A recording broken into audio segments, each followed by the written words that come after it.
So I'm not sure what's going on. We're having some kind of major issues with Restream right now. And so I apologize about the weird intro. If we clipped it, I apologize. I think we Anyways, were just going for the extended director's cut edition of the intro. no, normally I try not to let it go that long, but the whole thing was just goofed up. I'm not sure what's happening here. And anyways, it's Tuesday night. Texans talking football. Time to get some football chat going. You guys know us, right? SAJ. I'm not coming to you from any studio because I'm busy trying to figure out how the hell to get this all shared to social media. So, What is up? I'm BD. You know what? A few weeks ago, I came from the what was it? The Fruitopia Studios, that the old fruit soda. You know what? I'm going to kind of go with the same vein. I'm going to come to you from the Josta Studios today. Remember Josta, that super high caffeine? no, actually, Oh, it was a good soda. It was my high school years when it came out. I remember Jolt. Yeah. Jolt was that was like the Mountain Dew one, wasn't it? Like the I'm not sure. I thought it was like Pepsi or something, but I don't know. there was one that was like it was trying to be like Mountain Dew, but like super high caffeine Mountain Dew or whatever. Oh, no. I know which one you're talking about. That's not that one. That was something else. Jolt was the Jolt Cola, remember? Okay, Yeah. And so I the remember it. Yeah. Yeah. What was it? What was the other super one? It was called like Kick or something like that. yeah, there was something like that, like Live Wire or some crazy thing like that.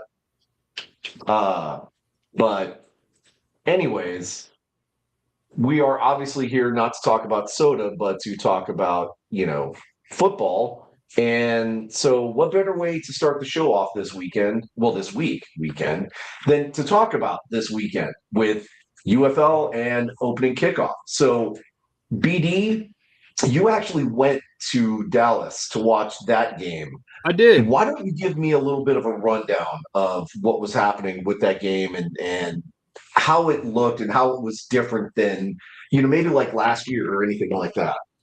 Well, so obviously, with Dallas, which is now called Dallas and not Arlington like it was before, which every time I say it, it's weird, and I'm probably going to screw it up 1,000 times this season. So just bear with me, whatever. They And moved to don't they play in Frisco? they do. They play in Frisco. The Dallas Renegades who play in Frisco, as opposed to the Arlington Renegades that played in Arlington. But yeah, they play in Toyota Stadium, which is the soccer stadium up there. Not to be confused with Toyota Field that we have down here. I guess Toyota likes to sponsor soccer stadiums. Obviously, yeah, they're not playing in our favorite stadium, Cockjaw Stadium this year. Toyota Stadium is so much better. Just the way it looks. I mean, it's playing football in a baseball field is weird, and you've got all kinds of weird angles, and a lot of the seats are super far away from the field. Obviously, where we would sit, you couldn't see the screen, the big screen. You couldn't hear the speakers.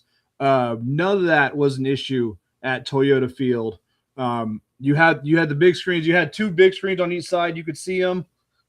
Speakers you could hear all over the field. It was a great environment. Like all the other soccer stadiums that we see, they're not allowing the teams to paint the end zones. I don't like that. I understand it. I don't like it though. It's just kind of that's something I like to see. I just think it's kind of cool. It doesn't really do anything for the game. It's just a visual that I enjoy seeing. I think you missed a lot of the intros and stuff. They didn't do like the players running out, introducing one by one, kind of the offense or the defense. Thought they kind of missed out on that a little bit. Obviously, with it being a soccer field, they didn't have the mascot ride out on the motorcycle like they did, in the past. That makes sense. But Uh, Well, Billy didn't ride out on the motorcycle, did he? It was on the like what the heck are those things called? like an The side by ATV, side? like an ATV or something or whatever. Or, Yeah, the one where but Crazy then, Tim pushed him off and they tried to had kill him. motorcycles drive out. Maybe that's what it was. Okay. They had a But group of motorcycles drive out, and then yeah, because didn't he like fall off of it or something? no, Tim pushed him, remember? That's what it was. Yeah, I knew it was something. That's what really happened. The story was that he fell off, but Tim 100% pushed him off. We saw it. We know. That's right. That's right. Yeah. So I think it was a good looking field. It's under construction, so there was a little chunk of it that's completely sectioned off. The whole area is under construction. Uh, don't deny, we There all he know. is. Tim, we Uh, know. We know you tried to kill Billy. mm-hmm. That's Isn't that a fabricated, much movie? like your story. So, but the game was very one-sided, completely dominated by the Renegades. I mean, Houston, they scored a couple touchdowns towards the end to kind of make it look somewhat maybe halfway decent, but they never really had a chance. I think their biggest play was they had a kickoff return for a touchdown, uh, which was hey, this the first kickoff return for a touchdown since they brought back the dynamic kickoff. So it's good, have a good week one thing to have.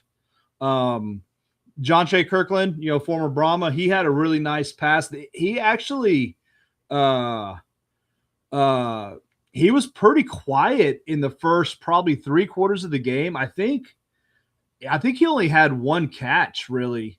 Fourth quarter they seemed to go to him more. He had one probably 40+ yard catch. He ended up getting tackled, kind of right before the end zone. Would have been nice to see him score, but he got a little active, and I think that's kind of when Houston's offense started moving a little bit more. So maybe they'll realize that, hey, maybe you should throw to one of your best receivers. So yeah, and Yeah. like Jackie said over here, we yelled out to him after the game. He saw us. I was wearing my Brahmas gear.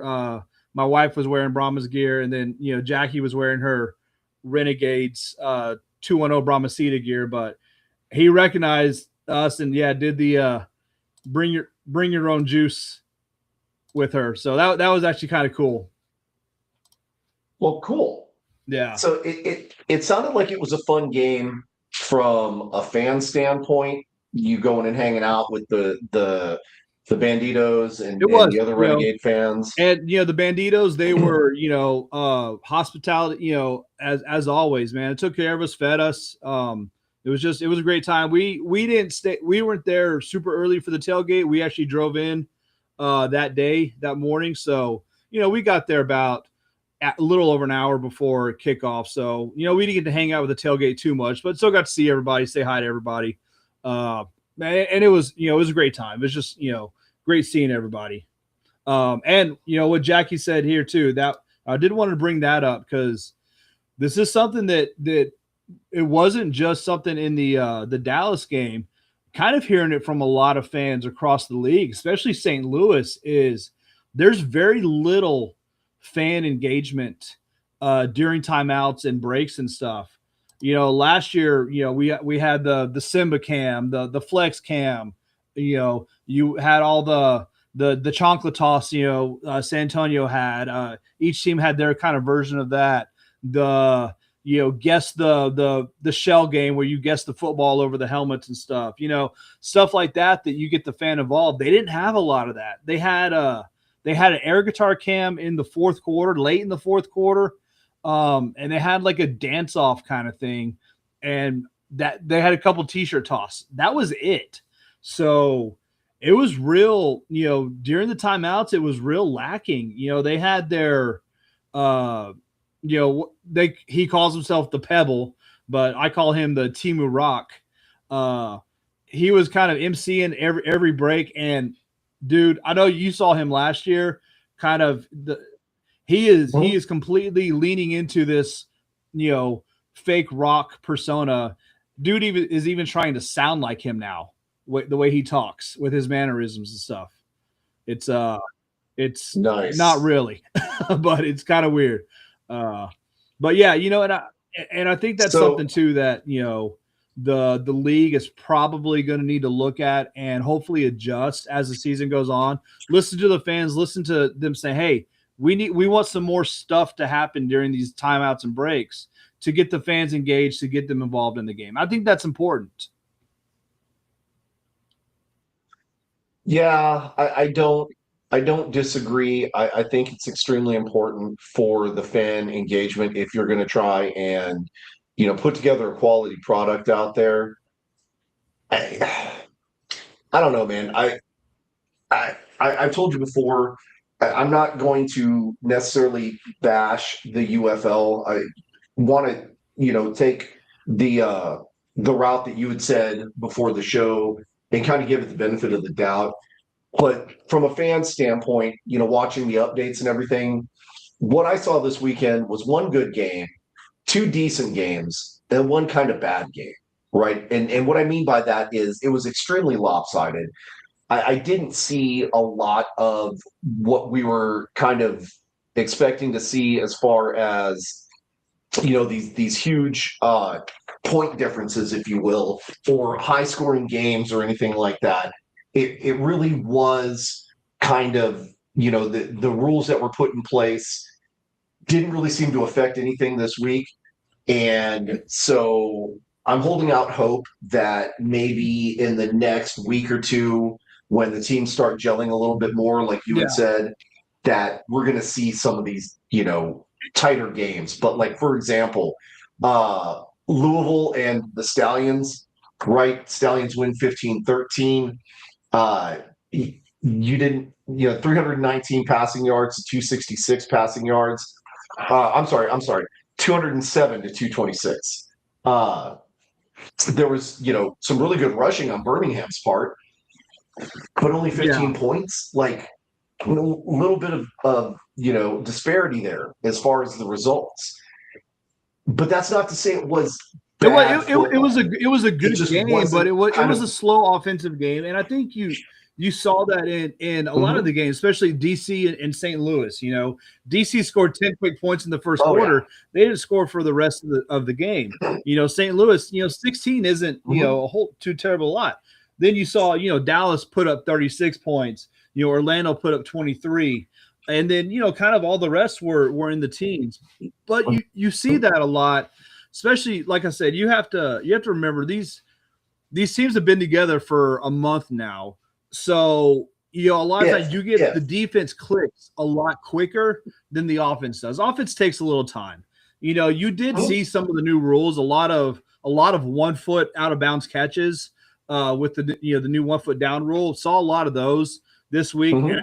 I'll tell you, we did see a 4 point field goal in the DC game. Yeah, DC kicked a 60 plus yarder their first drive Mhm. down to get that 4 point field goal.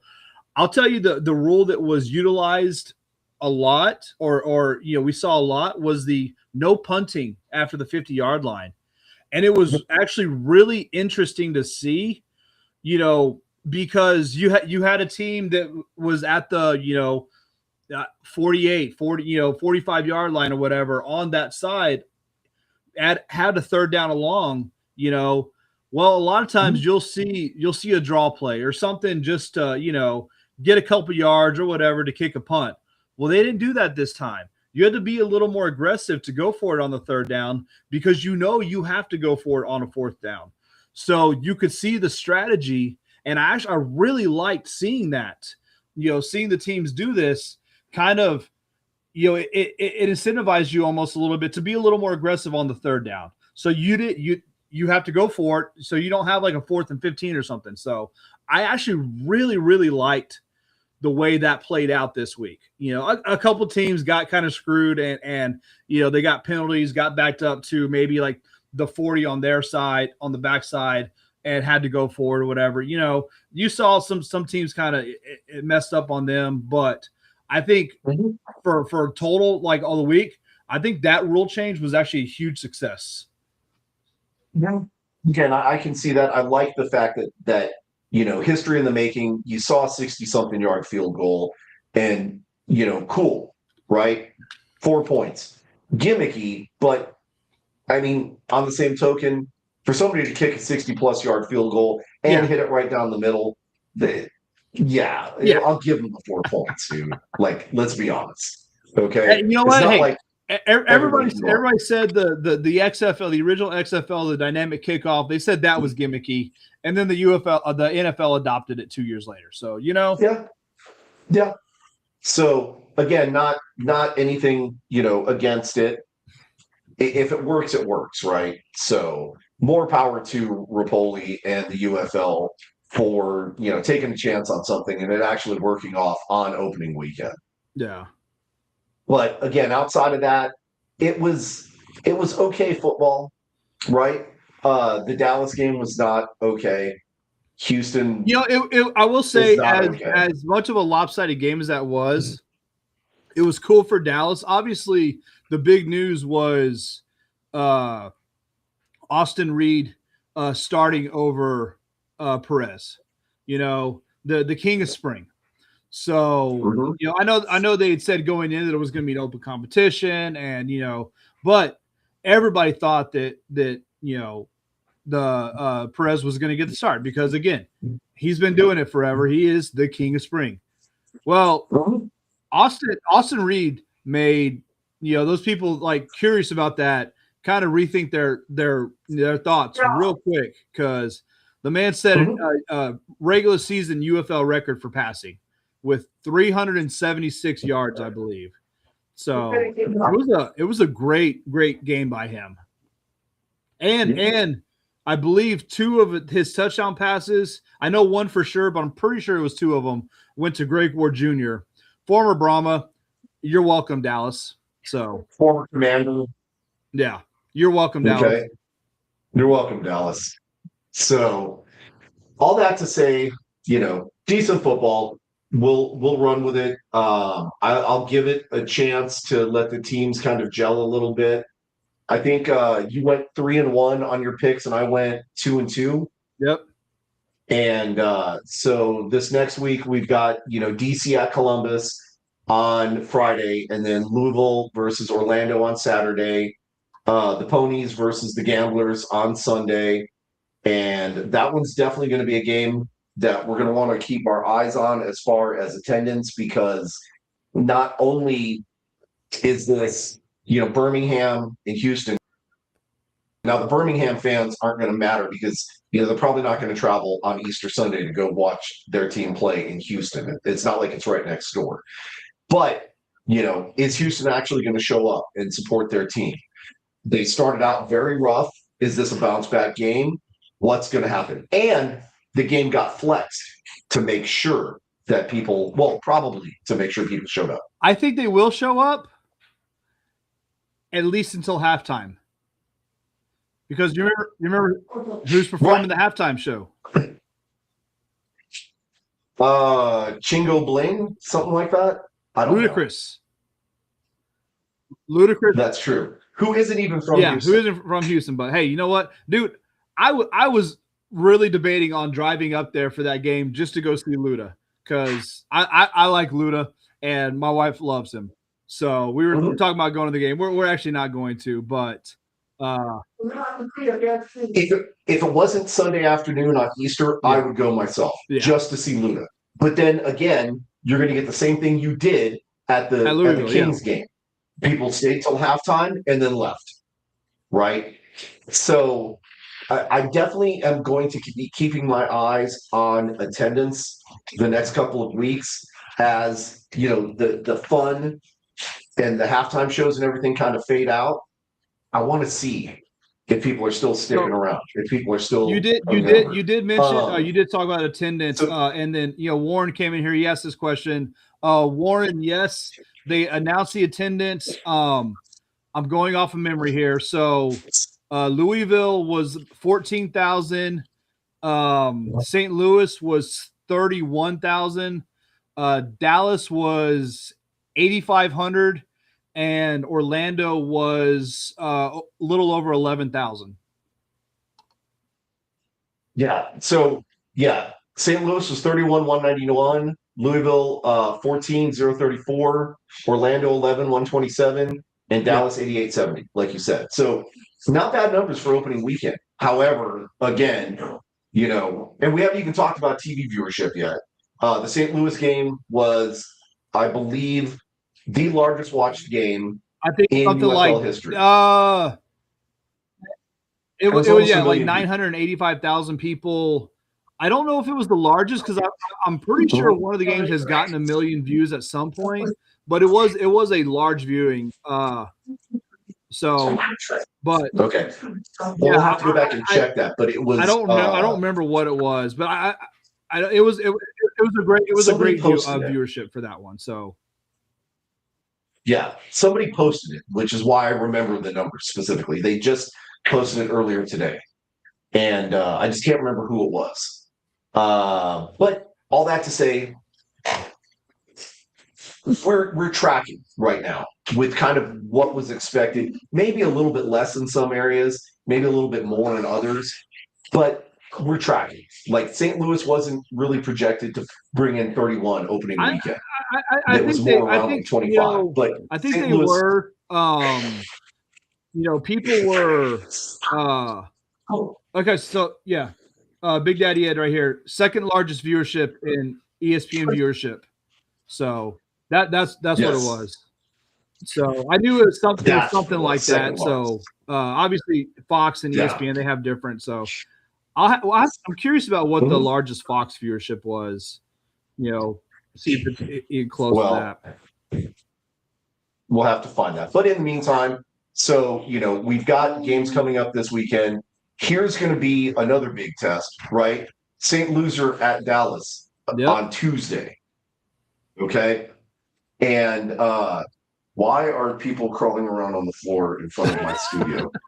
Oh, okay. So this is the joys of sharing the loft with everybody, that you get to see all the action going on while you're trying to do the show.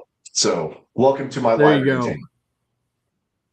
Anywho, uh, I'm really interested to see, and I say St. Loser in jest, guys, and all you guys, I hate St. Louis, so it's no surprise that I'm going to take shots, right? Even if we have no dog in the fight. But realistically, I want to see that game because I want to see the talent matchup. We already know that Dallas is a pretty strong team, and St. Louis is looking pretty sharp from what we've seen. So, from a talent standpoint, I really want to see that game and see how that's going to unfold, right? Dallas is going to have a little bit of an advantage because they are going to have technically home field advantage, but our fans going to show up and help cheer on their team. It is a Tuesday night. And I wouldn't fault people for not showing up. If they get 7,000, that would be phenomenal, right? If they get 5,000, it would be phenomenal. It's freaking Tuesday night Yeah. at 7 p.m. Central, right? So, again, I just want to see the talent on that game. The rest of them, And that's eh. it's gonna be an interesting game. Is Dallas that good, or was Houston just really that bad? St. Louis, they didn't look great. Um, Lauren, St. Louis didn't really look great, but obviously they beat the defending champs DC, who looked pretty bad themselves. So, Yeah, they but had some struggles. I'm really interested in that Dallas St. Louis game. Just kind Yeah, of it's an early question mark on both teams to see how good they are. yes. Okay, so done with UFL. We're moving on. Okay. And the reason why I say that is because we definitely have other stuff that we want to cover. First and foremost, we're just going to talk about the American Indoor Football AIF League real quick. Not going to spend too much time on it, but they've got a little bit of drama going on. Obviously, a couple of weeks ago, they had a huge rigmarole, if you will, between Cedar Rapids and Wyoming Cavalry, right? And oh, I'm so sorry to hear that, Lauren. And I got a warning myself, and I still kept posting anyways. I don't care. Um, so there's this huge fight between the two teams. You had assistant coaches that have been suspended for the rest of the season You had teams that were kind of put on notice that they may not be eligible to come back to the league until 2027. Like all kinds of craziness, right? And then uh, you have, and that was the Cedar Rapids team that had gotten into a decent amount of trouble. And then the following week, the Wyoming Cavalry that was involved in this deal gets kicked out of the league, right? So they're now down to 7 teams, and that's not necessarily saying anything bad about the league per se. I think some bad elements have gotten in there, and the AIF is not exactly one of the larger powerhouses when it comes to indoor football. So this is going to be some interesting developments to see how this kind of plays out. What I will say though is that apparently the American Indoor Football League picked up a team from Odessa, the Odessa Drillers. So now we've got a reason to start actually talking about them. But they don't play their first game until April 25th. And they've got like 5 or 6 games. But here's the weird thing about this league. They started January 30th. They don't end until July. And Wait, so so like you if have the league started in late January, why do you have a team playing their first game in April? if you look at the way the schedule breaks down, they only have like one, maybe 2 games a weekend at the most, right? So I I'm not sure why. Maybe it's a travel expense thing, or maybe it's some regional issue or whatever, with their stadiums or whatever the case may be. But you have this season that is like way extended, and there's only like 7 teams playing. So again, this is one of those leagues where we're definitely we're pulling for these guys. We want to see good things happen for all these leagues, but they're already kind of off to a weird start, and then to have this whole situation kind of blow up, it's something that we're going to have to keep our eyes on and see what happens as it develops. So speaking of developing, IFL has been going for a couple of weekends now. We Yep. just had our first home opener for the San Antonio Gunslingers, right? We talk about San Antonio Gunslingers here. First game of the season, home opener. Yeah. Mhm. Did you watch the game? I watched highlights of it. I did not get a chance to watch the entire thing because, much like you, I'm not necessarily swayed enough to go out and buy a subscription to this whole package just yet.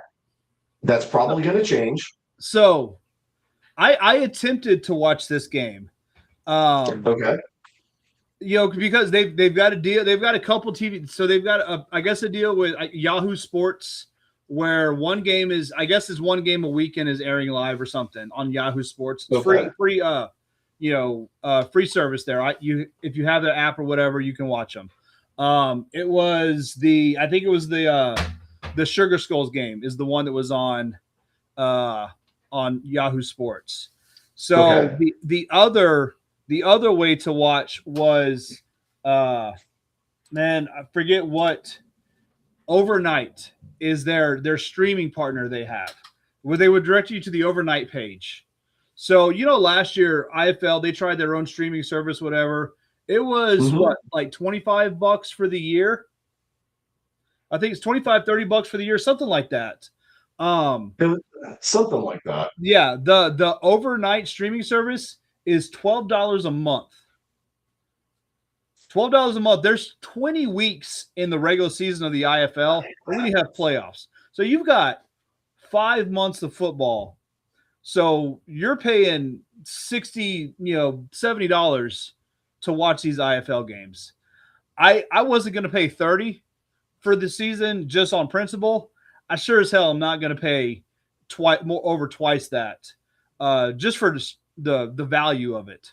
So yeah, I was trying to watch the games, but yeah, I'm not paying that much money for something.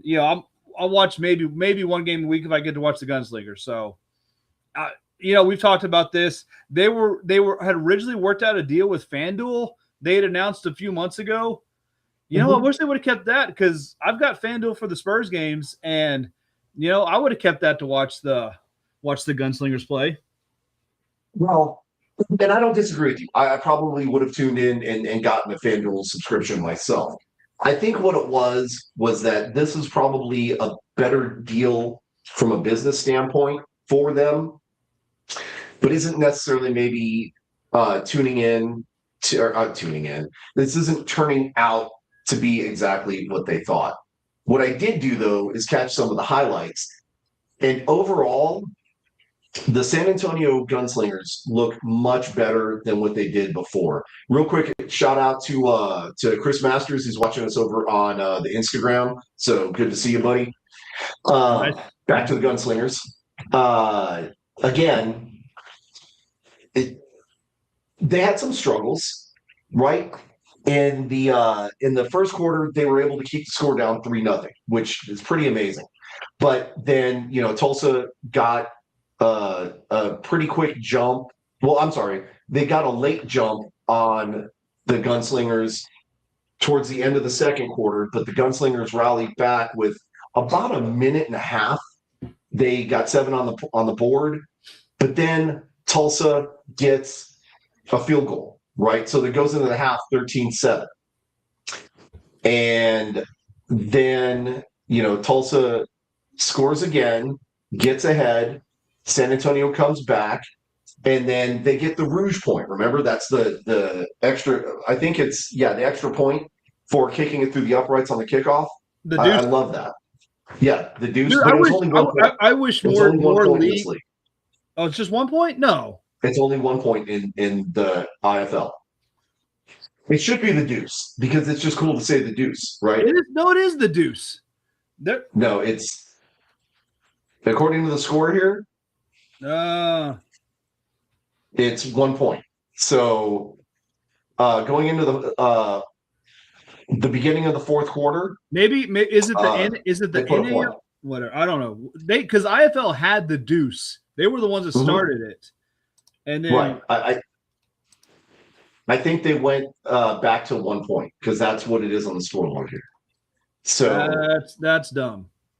Anyways, again, a lot of fight in the Gunslingers. They were not able to pull out the victory, but they only lost 29-22. No. Which tells me, like, if you look at the stats for the quarterbacks, San Antonio's quarterback, he went 18 of 28, 228 yards, which is amazing for arena football, right? We talked about it. I mean, it's half the field. This is basically like going 400 yards in. Oh my God, Tim, you should be ashamed of yourself. Anyways, really good numbers. Okay, and some interceptions, but I mean, overall, not a bad way. Nobody wants to start their season with a loss, but it wasn't like it was a blowout. Like they were in this game and they were fighting. And it looks like, honestly, there were a lot of penalties from what I could see that really kind of cost the Gunslingers. So maybe first game jitters, who knows? But there were definitely some issues that kind of plagued the Gunslingers to start out with. And Tulsa's not exactly a slack team either. So no, Tulsa's undefeated this year so far. So, yep. So a little bit of a rough start for San Antonio, but not anything I'm necessarily worried about. This is definitely better than what they started out last year. I have a feeling they're going to bounce back on their next game, which their next game does not look to be until Saturday, April 11th. They're going to be playing Arizona in Arizona. And that should be a fun game. We've talked about Arizona, how that's kind of a classic AFL team. Yeah. And lots of history there. So, this is probably going to be that get back, get right game. So I would not be surprised if we didn't see some high-powered offense and some incredible defense from San Antonio. Some minor adjustments and just, bringing back that fire that they had 2 seasons ago. So that kind of covers the IFL. Definitely looking forward to seeing some really good action from San Antonio. Let's flip over to the NAL because we haven't talked about them really a whole bunch with, San Antonio moving over to the IFL. But we do now have the, oh gosh darn it, Where's the team? We have The Amarillo Amarillo and Warbirds. Dallas. Amarillo Warbirds and the Oh Dallas. yeah, I forgot about Dallas as well. Okay, so their season started what, March 13th, and you had Colorado, which kind of beat up on Dallas pretty bad, right? The final score was 42-12. Yeah. And then Pueblo kind of beat up on them on the 21st, 49-19. But you didn't see any action from Amarillo until the 28th. Now they lost to the Louisiana Rougarou or Rigmarole or High Hunt. It's Rougarou. I know. I just like making fun of the name. They're kind of like the steam wheelers or the steamers or whatever they were, right? So Amarillo kind of got mugged 42-23. And going into April, they don't play again until the 4th, which should be actually this weekend, right? But here's the cool thing. It's Amarillo at Dallas. Yeah. So I mean, Dallas, the two official NAL games they've had are a far cry from that exhibition game they had where they beat Team Mexico 101-0. So right. Seems like they're kind of, I don't know, tables have turned on a little bit because they've gotten beat by 30 in each of their other two games, their official games. So hopefully they get some stuff together and start, showing up because they're 0-2 right now. Amarillo's 1-2, so really neither one of these Texas teams are doing too great early in the season here. We're not doing too hot in the NAL, that's for sure. No. So that's going to be interesting to see how that develops. Hopefully, this is a get right game for one of them, and maybe they can start turning around and representing Texas. But they're not exactly going up against slack teams either, so it's going to be a little bit rough. Okay, let's switch over to AF1. And let's talk about some of the cool Texas teams that are in there. But we can't yet. Why is that? Because they don't kick off for 2 more weeks. They don't kick off for 2 more weeks. I think Beaumont is the only Texas team they have over there. The Renegades. Yep. And they won't actually play until Sunday, April 12th. That'll be their first game. Yeah. So we've got a little over 2 weeks before we actually see Texas teams in action over there and kind of see what we're looking at in the AF1. But the AF1 does have a broadcast partnership with Vice TV. So you'll probably be able to catch some of these games on Vice TV if you have the Vice TV on your cable subscription or satellite or streaming or whatever. They may even have an app. I don't know. I don't really watch Vice TV, but this may be the time we're actually looking to getting it so I can watch some of these games. But it promises to be some pretty decent football, right? You've got the Albany Firebirds, which is another pretty legendary team. Yeah, classic arena team, Mm-hmm. And then you've got some new faces in there as well, such as the Michigan Arsenal and the Minnesota Monsters, right? So you've got a pretty decent representation of the kind of Midwest in this league. So I'm not too hopeful for the Kentucky Barrels because that's another choice name. And what's their mascot? What's their catchphrase going to be? Roll over them? I don't know, but I think their mascot is probably going to be a drunkard like you or I. So we'll see kind of what they decide with that. If they're giving out, if they're giving out like touchdown whiskey shots, hey, I might be a fan. Exactly. Inside joke. You guys don't know about that, and you have to pretend that you didn't even see any of that. Okay. So that pretty much covers what's going on with all the indoor football. Obviously, we've got 4 leagues to talk about, and we're working on trying to get some guests from the San Antonio Gunslingers on the show here so that we can talk to them and kind of get a feel for how things are going in the Gunslingers camp and things like that. But we want to go ahead and switch over now and talk about the Continental Football League because that's another big thing that is brewing and developing. Obviously, I'm a little more on board than BD is, but as a fan, and we talked about this at the Spirit Night, you're starting to feel a little bit better about the league, right? I'm feeling better about the team. I'm still a little unsure about the league. Okay. And I can respect that. Again, I'm not one to try and hard sell or force, but I am going to be the guy that shares all of the information. And oh, hang on, I think I missed something, but that's okay. It'll be all right. I try and share all the information that I have available with you guys. And not that I'm, necessarily super connected, although the podcast kind of is, right? Because we are officially owners. We're part team owners of the San Antonio Toros. And we've talked about that. We're not on the actual ownership group, but we're on the fan ownership side, right? So maybe we don't get to vote on, who gets brought in, what staff member gets to do what, whatever. But we are showing our support by making sure that, we've dedicated financial resources to the team so that they can, get some of the equipment and stuff that they need, help pay some bills, right? And Warren, you're 100% right. They are going to be at the Raising Cane's on April 10th. That is actually going to be at 2322 Southeast Military Drive. It's going to be a little bit of a small location to hold an event.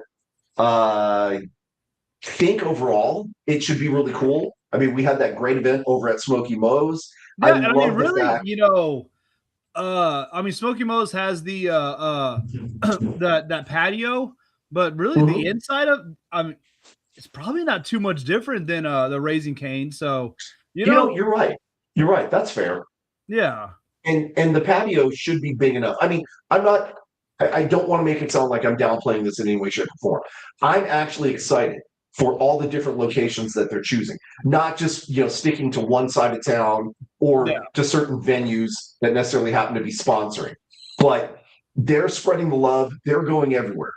Raising Cane's is nice enough to allow the San Antonio Toros to have an event there. I'm sure, there was, some wheeling and dealing, maybe some stickers given, who knows. But the fact of the matter is that they're actually going to be at a location on the south side. They're going to every different side of town and spreading love. They've been to Sideliners.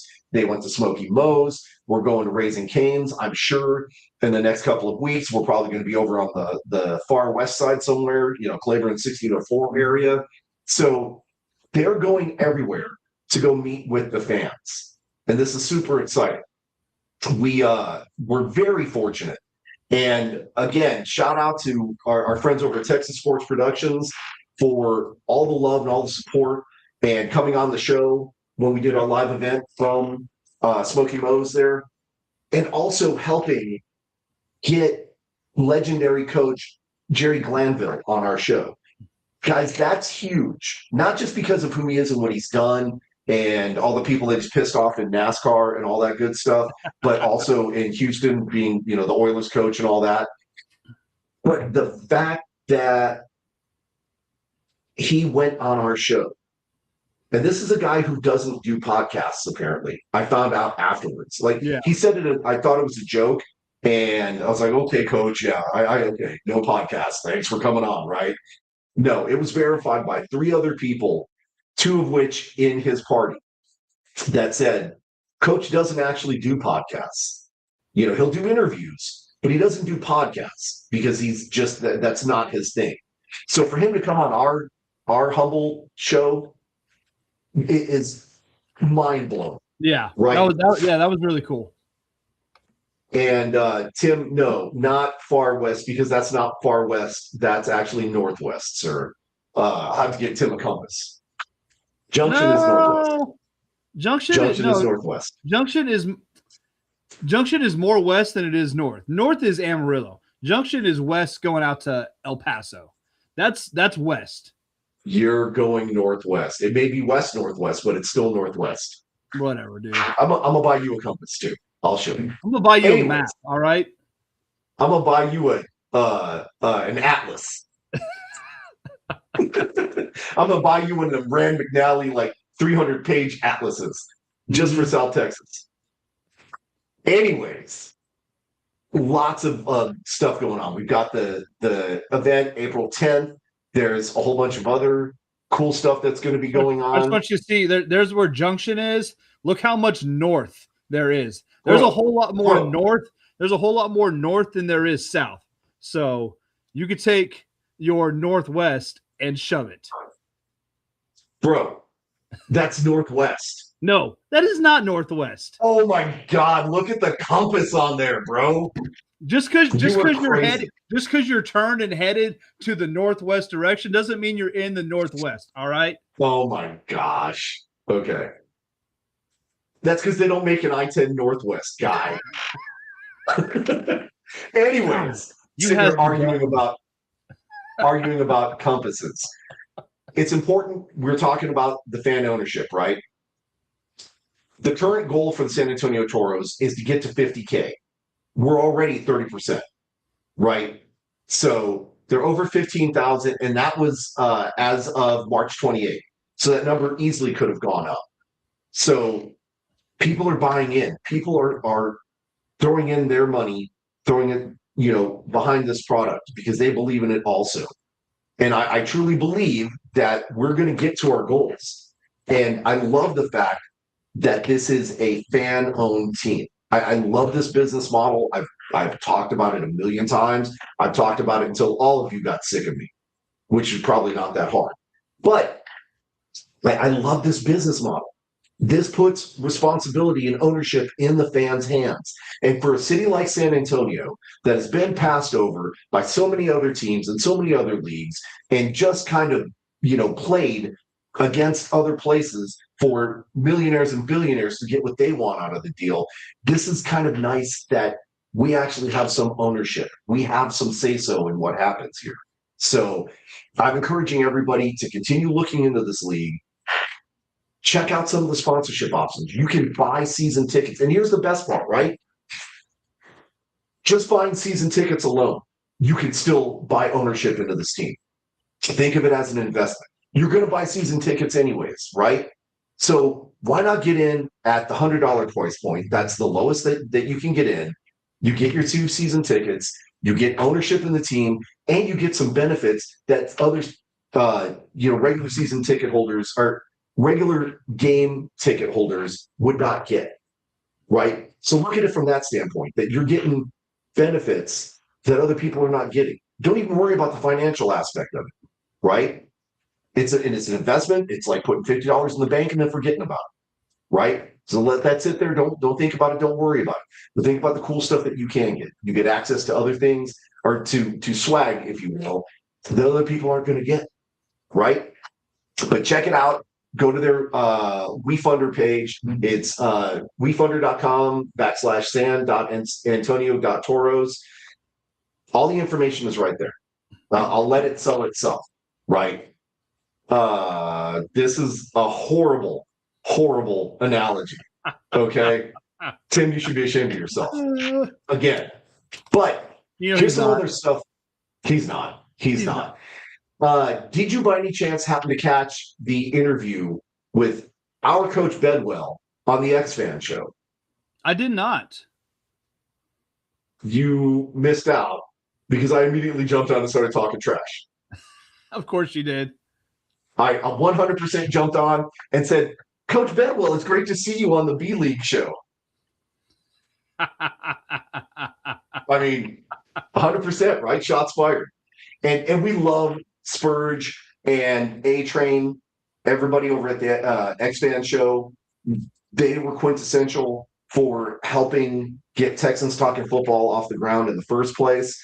This is an idea that BD and I have been talking about, heck, since probably, the Talon days?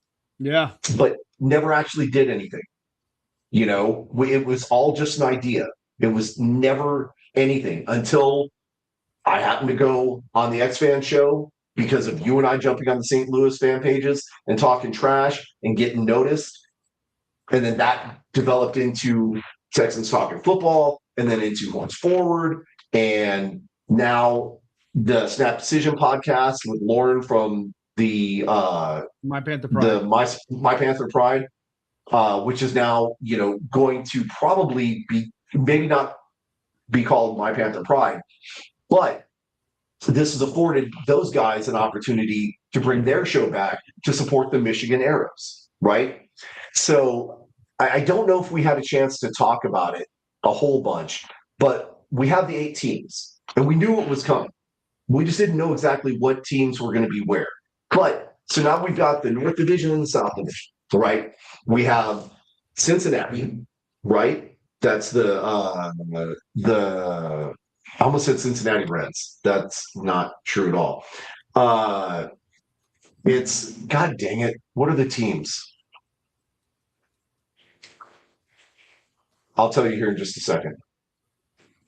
Um, okay, so you have the Ohio Valley Ironmen, and we did talk to Manny Matsakis. Mhm. And then the Michigan Arrows, right? Excited about that. The Peachy Cool Arrows. No, it's the Michigan Arrows. I'm not doing the Peachy Cool Arrows. You have the Cincinnati Caps, right?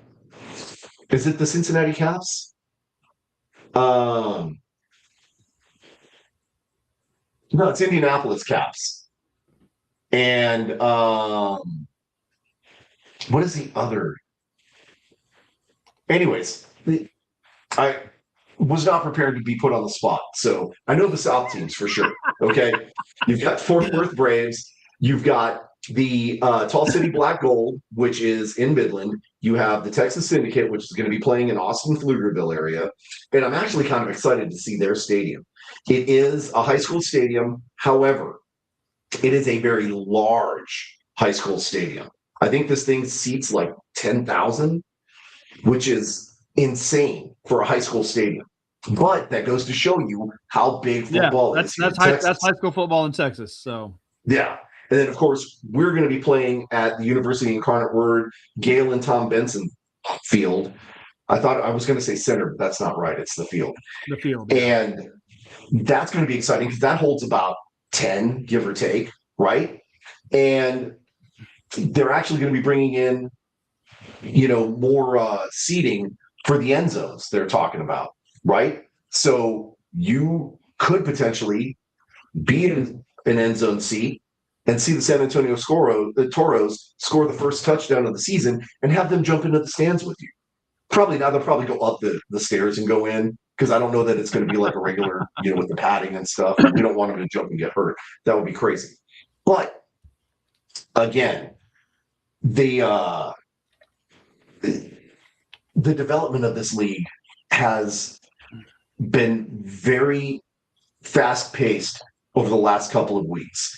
We talked about how the San Antonio Toros have an almost full roster, but Fort Worth is not messing around. They're making some big aggressive moves. Here we go. Indianapolis Caps, the Michigan Arrows, Cincinnati Dukes. That's the one that I couldn't remember. There you go. But yes, I thought it would be something like the Cincinnati chili spaghettis or something like that. That's their halftime meal, but that's a whole different thing. Again, there's the leagues have developed. Travel plan of 8 hours is working out perfectly. All the teams in the north are about 8 hours away, give or take, right? Maybe a couple of minutes more, a couple of minutes less, but they're all strategically placed, so the travel costs should be very minimal. And here in Texas, we know it takes like 3 days to get across the state. So thankfully they broke it up in a good strategic location. Fort Worth is only what? For a normal drive, about 5.5 hours. For you and I, it's 3. Yeah. Right. And Midland, I mean, heck, Midland's just a hop, skip, and a jump away, at probably not far at all for these drives. Right. So we should be able to theoretically chase the team and be able to afford it, right? We could drive there, watch the game, be home that night. Or if we want to stay in Midland, I don't know where there is a place to stay in Midland, but that's only because I don't know Midland. I've never really spent any time there whatsoever. I'm sure they've got a nice Holiday Inn, right? And we can stay there and have a nice breakfast in the morning. And, hey, I stayed at a Holiday Inn last night, right? That whole commercial. Are you a football Anyways, expert? No, but I did stay at Holiday Inn Express last night. there you go. But I love the fact that this is affordable. I'm not going to have to pay 1,000, 1,200 bucks for airfare and Airbnb for the 8 Mile hotel. And although that was really fun and it was 100% worth the investment, it wasn't a Yeah, oh, thousand dollars, absolutely. but it was totally worth the money because now we've got this crazy story. Yeah. Anyways, I expect to see some really great things. You've seen some of the signings. We've talked to a bunch of the San Antonio players, and I need to reach out and get some of them on the horn and get them on the show, such as Will Arndt and Nate Hayden, the two quarterbacks that are going to be playing for the team. These are very high energy guys. You saw, Will flex his guns, like dude was ready to ball out right there. So I expect to see some really good high energy from these teams. And we also grabbed Cam. God, I can't remember his last name, but they posted it. This is a guy who was in the UFL camp with the Birmingham Stallions. And for whatever reason, they decided to cut him kind of last minute. When we picked him up, we will definitely put him to work. We'll put him, we'll have a, definite good season with him and for him. And hopefully this is going to be that exciting football that we've been talking about with that whole continental shift. That's the biggest thing that I'm looking forward to. That's the thing that has me chomping at the bit. I want to see that in action. I want to see how the players adjust to that continental shift, right? It's because you're changing the rule games. Yeah. There you go. UFL Isaac, thank you. Cam Eccles Looper, right? We've got him. And that is going to be huge, huge, huge for the team. I'm telling you. But then you've got, big Oscar Cardenas just waiting to smash some people, as you heard. Like he likes to hit, and that's kind of good for a tight end. And did you get a chance to talk to him at the event by any chance? I didn't know. I saw him in there, and then I think by the time we kind of wrapped everything up, he had walked out. So I didn't get to talk to him at all. Okay. Well, I made the mistake of going in and actually talking to him. Dude is huge. Okay. Oh yeah, I saw him. I saw him across the room. Yeah. Yes, he's 6'4". His weight at UTSA was 242. This boy is every bit of that, and it's not like me 242. It's like muscle 242. The guy's hand was bigger than my face. Okay. You got a big ass head too, so yeah, he's a monster. And so I feel really bad for anybody that's going to try and rush and sack one of our quarterbacks and get laid out by him. Dude, he's going to put the wood to some people, man. It's going to be nasty. Anyways, he's not like, these aren't the only big names. I mean, Texas Syndicate has a phenomenal, three-headed monster in their running game with Raekwon Smith, Zach Russell, and Trey Sanders. Now, the X-Fan show did interview all three of those guys. You can go back and see that interview yourself. All three have kind of a different approach to their run game. And so that's going to be really hard for defenses to adjust to, knowing that you've got three different looks that you're going to have to look out for and not really sure what's going to happen. And this right here, UFL Isaac, 100% on the nose, right? It is good that they're signing some guys with CFL experience so they can teach them. I also think that when it comes to that gameplay, we talked about it with Austin's quarterback, Jeremy Hunt, who was the quarterback for the Corpus Christi Tritons, right? Some of those indoor guys are going to have a bit of an advantage because they're used to a fast gameplay, right? So when it comes to the fourth quarter, where you only have the 3 downs and, some of the crazy other things that are going to be happening, that's going to favor those guys because that's kind of the environment that they're used to, right? So I'm excited. I can't wait to see. First of all, I can't wait to see football here in San Antonio again. But second of all, I can't wait to see how the players are going to do with the adjustment, right? And I am a little concerned for our safety. I did ask for, some riot shields to be put up for us so we can continue to talk our trash and not get mobbed by some of these players because they're going to be like really close. So, Nah, that's fine. I don't but care. you don't care. You'll take one for the team. Absolutely. Uh, It's what I do. There is so much going on, and there are teams that are making some aggressive moves. Again, Fort Worth is signing coaches and players and making a lot of moves. The Tall City Black Gold is starting to make some moves now, and there's a lot of developments that are going to be coming in the next month and a half. Because keep in mind, kickoff is the last weekend of May, essentially, right? So 2 months until kickoff. Yeah, we're getting ready to go into April, and so you're going to see a flurry of activity, and you're going to start seeing, some of the camps. You're going to see some players probably get cut because, again, they're carrying kind of the same rosters as the UFL, where they only have, 40, 42, something like that. And so you're going to have to probably have some guys that, maybe playing dual positions. But that's okay, right? Because we're going to have some phenomenal football. Now, kind of land the plane when it comes to the COFL. We'll have more updates as information becomes available, and we'll definitely have more guests on the show to talk more about that and everything. I want to look forward a little bit, and I'm probably jumping the gun just a little bit, but I want to talk about the upcoming NFL draft, right?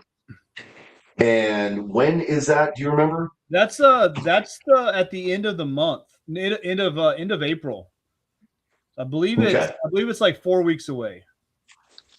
Yeah, and that is going to be an extremely painful draft for me because we don't have picks.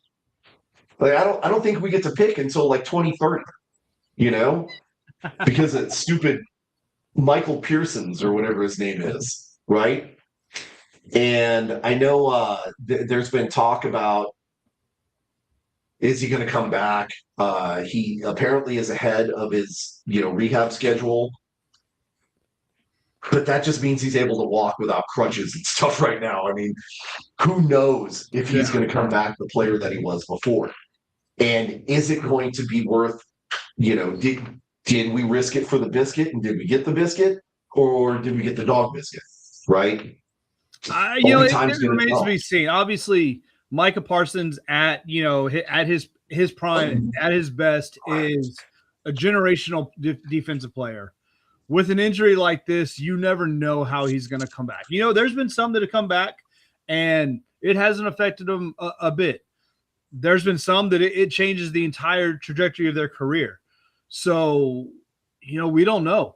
And that's kind of what I'm curious about, seeing what's going to happen with him when he actually does come back, and how his strengths, because his speed, quickness, kind of off the line, that's one of his biggest strengths. So does the injury hinder that? So I'm interested in seeing how he comes back from this. I'm interested in seeing the comments that come from our special friend, Tim. It's always something. I hate to say it, but I'm excited for the opportunities that Dallas has in this draft.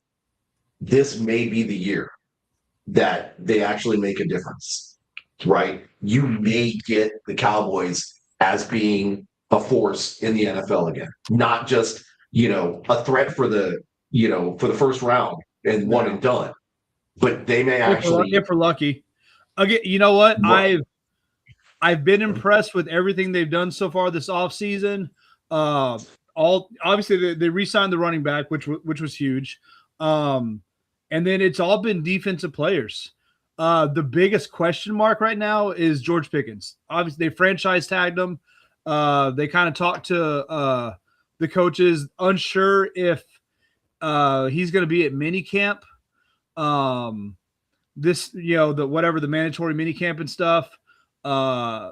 They're trying to work out a deal. So hopefully that gets worked out.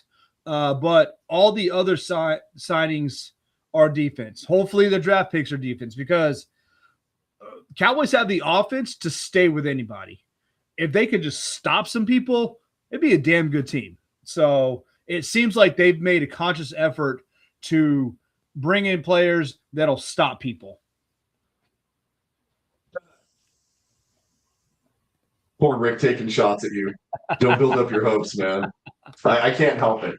It's always fun to see you sad at the end of the season. I'm sorry. Same with me, right? My hopes are always dashed every damn year. I mean, I'm not picking. I'm not saying it's our year, but you know, they're making moves that I like so far. It's your year until it's not your year. We'll just say that. And Fred, I've heard rumors that the uniforms have been solidified. I don't have, and that's kind of secondhand speculation. I have to believe at some point that we will see some uniform reveals. And I've been told that we're going to be extremely blown away by the choices that they've made. But I don't have anything that I can really share when it comes to that because I just don't know. Like we haven't been told anything yet. So I don't have anything that I can share with you guys. But I'm pretty sure that we're going to be impressed with quite a few of these uniforms. So just keep your eyes out. I'm sure that will be getting revealed shortly, probably in the next month. And a lot more of the details will be coming out, such as like information about, you know, the parking lot and tailgating and all these different things that, you know, are crucial to football in San Antonio. But back to the NFL. There have been a couple of rule changes, and it looks like the biggest one was the dynamic kickoff. So, well, they're making a few changes to the kickoff. One, kind of the whatever minor one, I guess, is modifying the alignment of the kickoff. You know, players you can have in the back and stuff or whatever. Whatever. That's fine. Another one is kind of discouraging the kickoff out of bounds. Like if you have a penalty, we saw that a few times where the team kicks off from the 50 because of a personal foul on the receiving team. They kick it out of bounds, which would normally be a 40, get it at the 40. Well, they would get it at the 25. So they don't want people kicking out of bounds, but if you kick it past the end zone, you get it at the 20. Another interesting rule on the kickoff that I'm kind of interested in is now you can declare an onside kick at any time in the game. You know, when they went to the dynamic kickoff, it was you could only declare an onside kick in the fourth quarter. So if you were tied or behind or something like that. Now at any point in the game you could go for an onside kick. But again, same with the dynamic, you have to declare it first. So here's one more that I am excited about. Your draft time has been reduced from 10 minutes to 8. Mm-hmm. So now I don't have to wait 10 stupid minutes for you to tell me you're drafting the player that I knew you were going to draft 3 weeks ago. Yeah. Like, come on.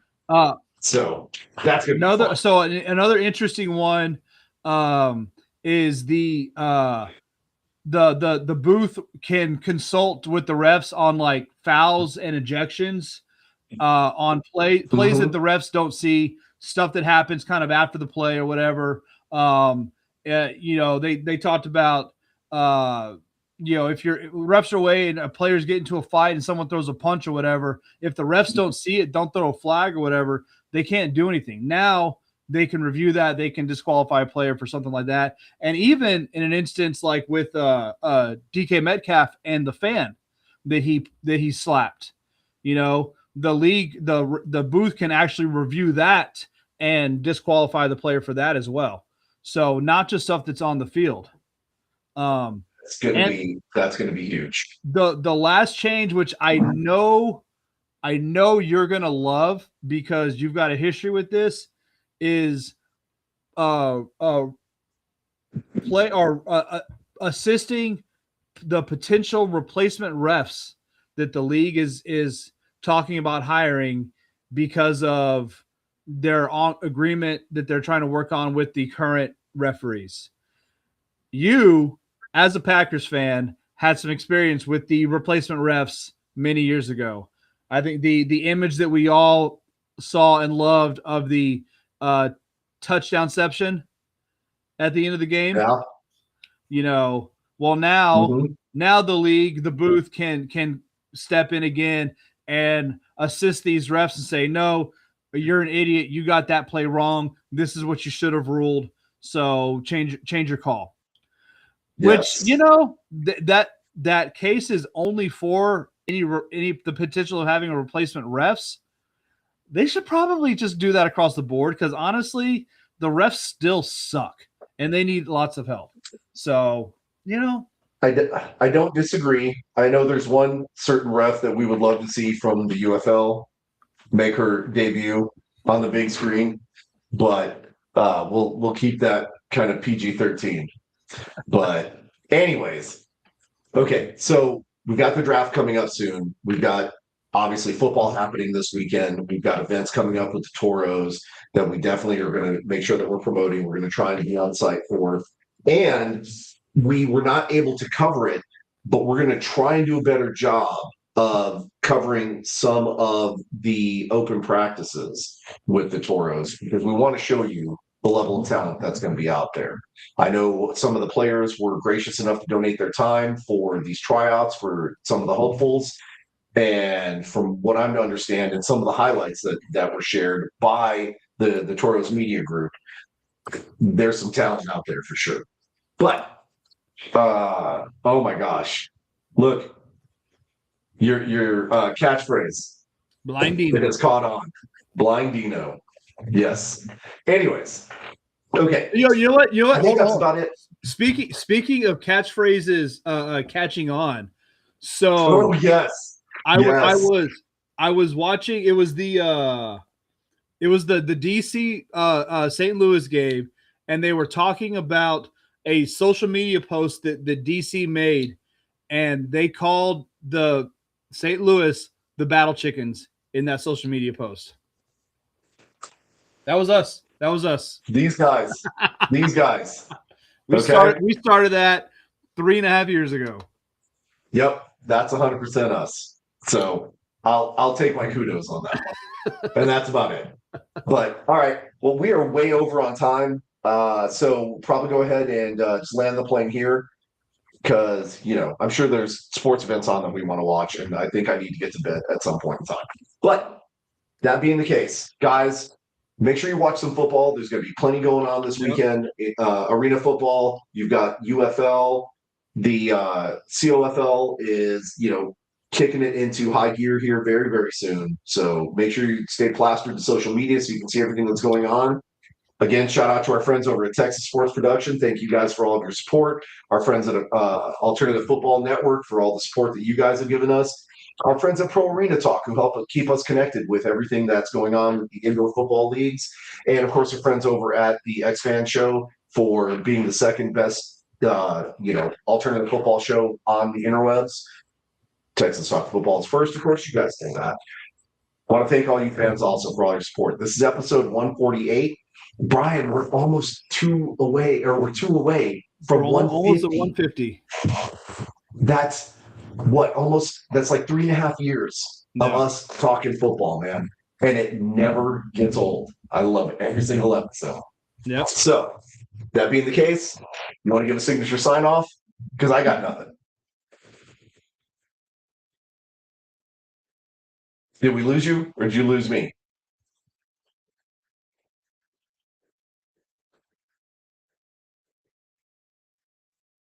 So I'm not sure. I think we lost BD. I'm not sure what happened to him. But that being the case, there he is. All right, I'm back. There he is. Yeah, I don't know what happened to you, man. You kind of froze and you scared me. Yeah. I thought maybe you were having some kind of like virtual illness or something. So, all right. You want to sign off? No, you know what? Again, NBA season getting down to the end of it, so I'm going to leave you with a stuck at Warriors. There you go. Guys, we'll catch you soon, right? Vamos Toros. we'll catch you guys on the next episode. See ya. Later, guys.